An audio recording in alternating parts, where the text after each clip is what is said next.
Le 10 janvier 1994 à Dakar, des chefs d'État d'Afrique de l'Ouest actaient l'avènement de l'UEMOA, l'Union économique et monétaire ouest-africaine. 30 ans après sa création, l'UEMOA a contribué significativement au renforcement et à la consolidation de l'intégration monétaire et économique. L'Union continue sa marche résiliente face aux défis de l'heure.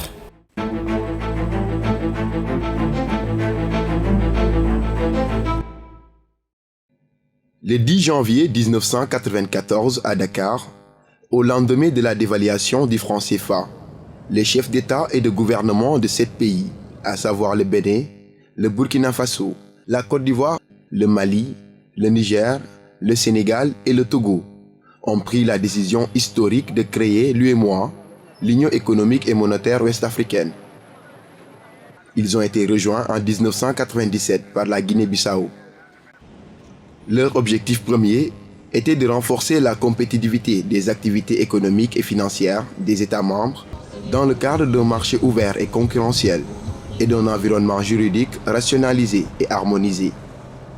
L'Union économique et monétaire ouest-africaine avait comme principal objectif d'améliorer les conditions de vie de ces populations, d'améliorer le mieux-être, le bien-être de ces populations.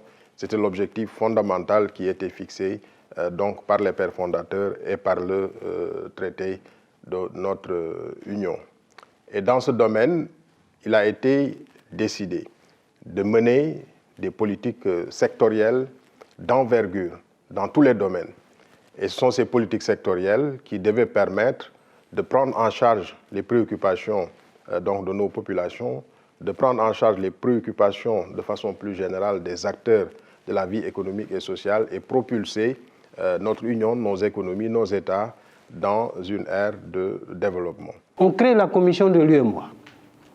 On signe le traité donc, de l'Union économique et monétaire ouest-africaine qui vise à compléter l'intégration monétaire et financière qui existait et dont le socle était la monnaie, compléter ce dispositif avec une intégration économique, commerciale et une intégration de politiques économiques globales. Il s'agit de faire en sorte qu'avec un secteur économique compétitif, performant, nous n'arrivions pas à un déséquilibre sur la monnaie, un déséquilibre externe, sur la valeur externe de la monnaie. Au cours de 3 décennies, l'UEMOA a réalisé des chantiers importants. Des progrès réels ont été enregistrés grâce au dynamisme des différentes instances de l'Union, avec le fonctionnement régulier de tous les organes décisionnels, juridictionnels et consultatifs, ainsi que des institutions spécialisées autonomes. L'institution d'un mécanisme de la surveillance multilatérale a été fondamentale. Il a été mis en place dans le cadre du processus d'approfondissement de l'intégration entre les membres de l'UEMOA, avec pour but principal d'assurer la coordination des politiques économiques des États membres de l'Union, notamment en assurant une cohérence optimale entre les politiques budgétaires qui, elles, sont décentralisées, et la politique monétaire qui est commune, notre bien commun. L'exercice de la surveillance multilatérale est réalisé, vous le savez, 2 fois chaque année et permet à chaque État de mettre en œuvre une politique budgétaire susceptible d'asseoir les bases d'une viabilité financière durable. L'autorité des marchés financiers de l'UEMOA, qui est le régulateur du marché et donc celui qu'on appelle également gendarme, a pour mission fondamentale, si vous voulez, d'assurer la protection de l'épargne investie en valeur mobilière. Et donc, en cela, l'autorité a pour mission fondamentale d'élaborer les textes applicables au marché, de veiller à leur application et naturellement d'assurer le bon fonctionnement du marché. Tous les efforts conjugués ont largement contribué à la stabilité du cadre macroéconomique grâce aux mécanismes de surveillance multilatérale des économies des États membres. Il y a toute la problématique liée à la surveillance multilatérale qui a permis à nos États d'avoir une stabilisation macroéconomique et ouvrant la voie en fait à des appuis des partenaires financiers. Ils nous ont apporté des appuis assez importants parce que nous avons jusqu'à présent un cadre macroéconomique qui est relativement sain et solide. Je pourrais aussi mentionner le fait que dans un contexte de crise multiple, nos économies se sont montrées quand même résilientes. C'est vrai qu'en 2020, il y a eu une baisse de notre taux de croissance, à l'instar de ce qui s'est passé en fait, dans beaucoup d'autres pays dans le monde. Mais dès 2021, nous avons connu un taux de croissance quand même de 5%. Donc c'est un rebond pour nous. Et tout ça, on le doit en fait à la stabilisation de notre cadre macroéconomique, aux efforts qui sont faits par nos pays. Ceux qui connaissent ce qui s'est passé avant cette dévaluation, qui l'ont vécu comme moi, je pense 30 ans après, quand on regarde les choses, on ne voit pas d'État de notre Union confronté à des problèmes, par exemple, de paiement de salaire en fin de mois, etc. Je pense que ça, c'est des acquis de la bonne gestion macroéconomique, de la bonne gestion économique, de la rigueur dans le cadre de la surveillance multilatérale, donc qui a permis de consolider donc la gestion macroéconomique, la viabilité donc de nos économies sur ces 30 années. Et c'est cette performance en matière de gestion, de la qualité de la gestion macroéconomique qui a permis aussi à nos États d'être résilients pendant les chocs que nous avons connus. Les chocs les plus récents connus, c'est Covid évidemment, hein, où la plupart des États étaient en récession, c'est-à-dire que le taux de croissance était carrément négatif. Dans notre espace communautaire, à 2 États près, hein, nous étions tous en croissance positive.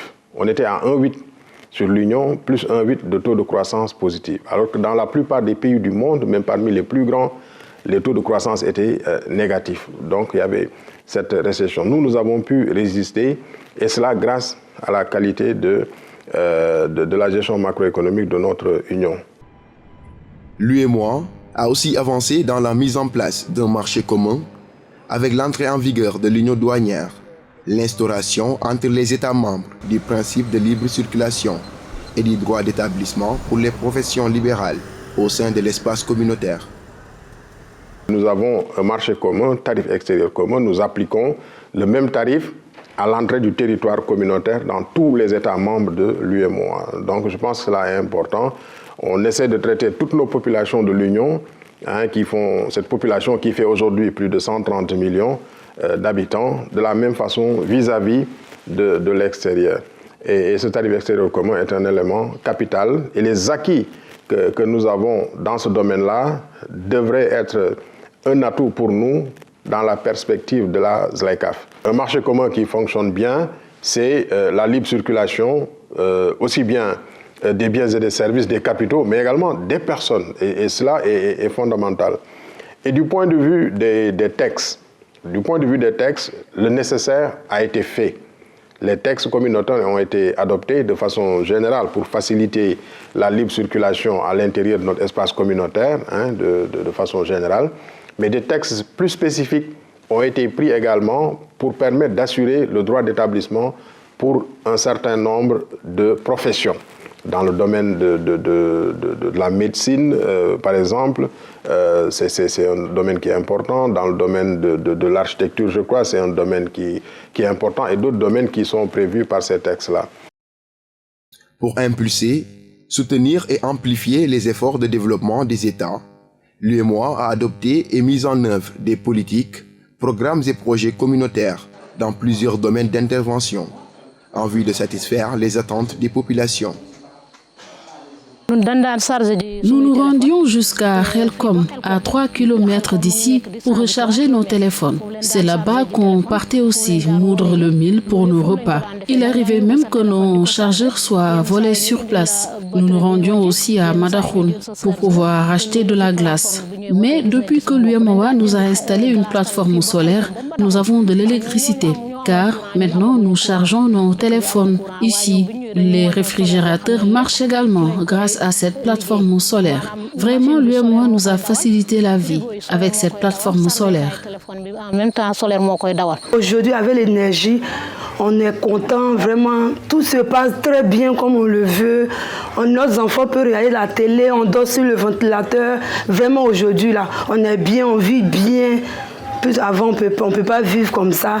Avant, on devait fumer, d'aller à Abidjan, on souffrait pour aller prendre du poisson, pour venir. Quand on vient comme ça, on ne peut pas garder. On devait fumer toute la nuit. Souvent, on dort à 23 h. Vraiment, c'était dur pour nous. L'appui de l'UEMOA nous a été très favorable puisqu'ils ont concédé à nous donner une somme de 200 millions qui nous a permis de faire ce magasin et les bureaux pour la coopérative en attendant que les activités démarrent. En tout cas, nous avons beaucoup apprécié en tout cas cet appui de l'UEMOA puisque à l'époque nous avions démarré une étude et l'UEMOA aussi avait démarré une étude et on a convergé ensemble parce que au niveau de l'UEMOA, il y avait une politique qui consistait à faire en sorte que nous importions moins de lait et nous produisions plus de lait. Donc on s'est retrouvés dans ce créneau-là. De la construction de corridors routiers à la formation de ressources humaines, en passant par l'amélioration de l'environnement des affaires, le développement de l'agriculture, la lutte contre le changement climatique ou encore l'accès à l'énergie, de nombreuses initiatives ont été conduites avec succès. Cet appui a consisté bien sûr à pouvoir disposer d'infrastructures comme vous avez pu le voir ici, des aquariums à l'intérieur que nous avons pu réaliser, des bassins à l'extérieur ici, mais aussi la recherche en laboratoire. Parce que nous disons ici, nous partons de l'infiniment petit à l'infiniment grand. Parce que l'infiniment petit, nous parlons d'ADN, mais ça, ce n'est pas des choses que l'on voit à l'œil, mais nous partons de cela pour pouvoir aboutir aux résultats que nous voyons aujourd'hui. Et donc, cet appui a permis vraiment d'impulser un réel développement de la recherche sur cette espèce qui est la principale espèce d'aquaculture, bien sûr, en Afrique et dans notre zone particulièrement, qui est le tilapia. Tant qu'il y a des paysages, les poids soient diminués. Donc, tant que les poids sont diminués là, donc c'est bien pour nous les chauffeurs aussi. Donc, les guidrons aussi, ça doit durer. Ça doit durer les guidrons aussi. Mais tant qu'il y aura beaucoup de poids là, des surcharges, des volumineux, donc c'est pas bien pour le guidron, c'est pas bien pour les chauffeurs aussi. Près de la moitié des riverains du littoral étaient obligés de libérer les lieux pour un avis sûr en attendant les travaux. Maintenant que les travaux ont été réalisés et on est en train d'élaborer un plan d'aménagement du littoral pour pouvoir les réinstaller. Donc, dans ce plan, il y aura l'installation, l'entretien des ouvrages et le plan de suivi de l'occupation. L'UEMOA, après 30 ans d'expérience d'intégration résiliente, fait face aujourd'hui à des défis sécuritaires et économiques. L'Union ouvre de nouveaux chantiers en mettant l'accent sur les défis sécuritaires, l'emploi des jeunes et la consolidation de la stabilité du cadre macroéconomique dans l'espace communautaire. Nos pays se trouvent dans une zone un peu troublée actuellement par l'insécurité.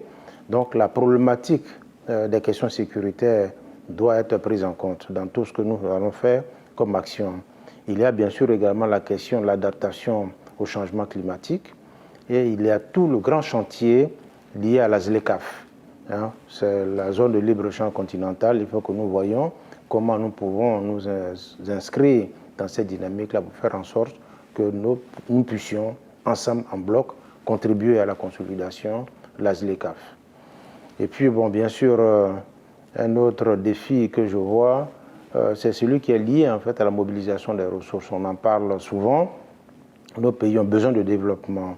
Donc, il y a des efforts continus qui doivent être faits pour renforcer davantage la stabilité macroéconomique et cela en lien avec la mobilisation de plus de ressources domestiques. Parce que nous devons compter sur nos propres efforts avant d'aller rechercher des ressources ailleurs. Nous allons continuer à travailler, bien sûr en relation avec les États, pour permettre à ces jeunes d'avoir de la compétence, d'avoir un métier. Et c'est pourquoi le volet formation professionnelle est très important pour nous.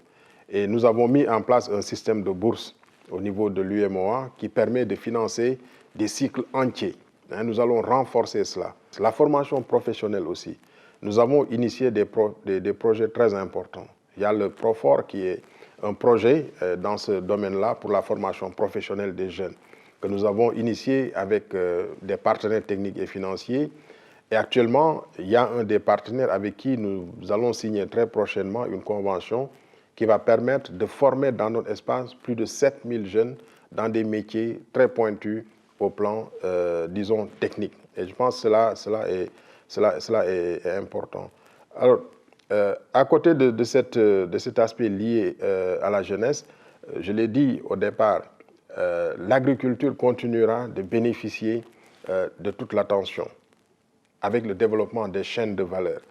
Ça permet de développer la production, ça permet de trouver des emplois également aux jeunes, comme je l'ai rappelé tout à l'heure. Le domaine de la santé, ce qu'on a vécu avec Covid a permis de toucher du doigt la nécessité d'améliorer notre système de santé en termes d'offres de soins, mais également en termes de capacité de lutte contre les épidémies. Ça aussi, nous sommes en train de travailler et ça restera une priorité pour notre espace communautaire.